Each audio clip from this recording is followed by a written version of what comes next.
Can you say a little bit more about how you integrate formulating a strong mental model into this? Because you mentioned that, and that's something my clients struggle with a lot is why and how that's exactly useful. And I think part of it is the simplification that's needed for systems design. I think there's a real correspondence between whatever system you set up in the game, or again, it could be a general app, but especially for games, and the mental model that you are helping the player build. If you metaphorically dump a load of bricks into the player's head, that's not going to form a model. But if you give them a few bricks and you say, oh, look, here's a doorway and here's a window, pretty soon they're going to say, oh, look, this starts to look like a house.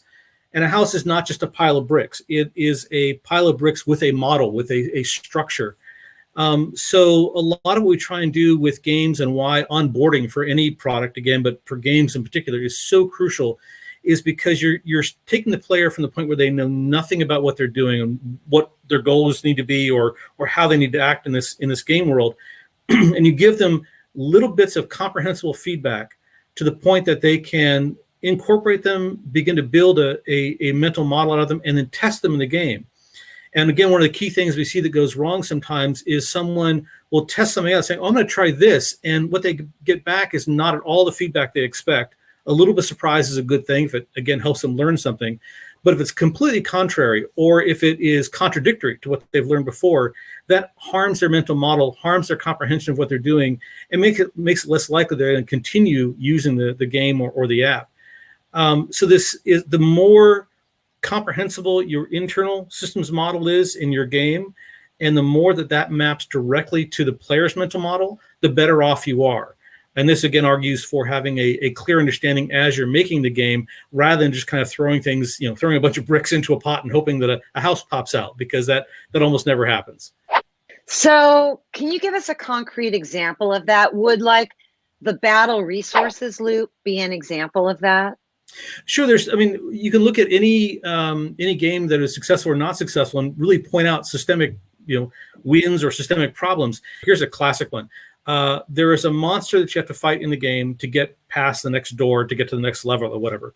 This monster requires a magic weapon to kill it. But this monster is also guarding the first magic weapon you're going to see in the game. There's no way for the player to get past that. And that's a simple resource collision and systemic misunderstanding. Or if you can expand that out and say, you've taught the player by the last 3 monsters that they've fought how to fight them. You could say this is a color-based combat system. You have to go red, then green, then blue. And with the next one, suddenly you have to use yellow. Well, they've never seen yellow before. They don't have any, that's not in their mental model. And that will be considered to be a failure on the player's part, because now you're requiring of them things they haven't seen and can't extrapolate. Now, there is a bit of alchemy there in that you want sometimes to have the players be able to extrapolate somewhat, and what that somewhat is really depends on the player. So it's a little bit like having an exam in a science class or something, where my teachers used to always tell me, we're not going to give you the same problems you had on the homework. These are ones that are going to be similar to that. So if you've taught the player, hey, you can mix blue and red and make purple, but you haven't taught them that you can mix red and green and make yellow, but maybe they should be able to understand that. Then maybe with that they should be able to extrapolate that. And then that, if they can, that feels like a win to them, because they've said, oh, I built this, I used what I knew my mental model, that these 2 colors combine this way. I bet if I combine these 2 colors, they'll combine a new way that gives me something new that I can do in the game. When that happens, players feel a tremendous sense of satisfaction and mastery. Oh, that's such a good example. Yeah, and finding out is that a lot of mental models come down to an implicit rule set. Yes, very much.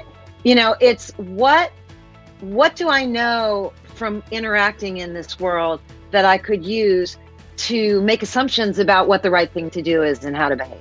Right. Want more? Join me in the Game Thinking Hub, our free group for product leaders who want to innovate smarter. Go to gamethinking.io/hub and sign up today. I'll see you there.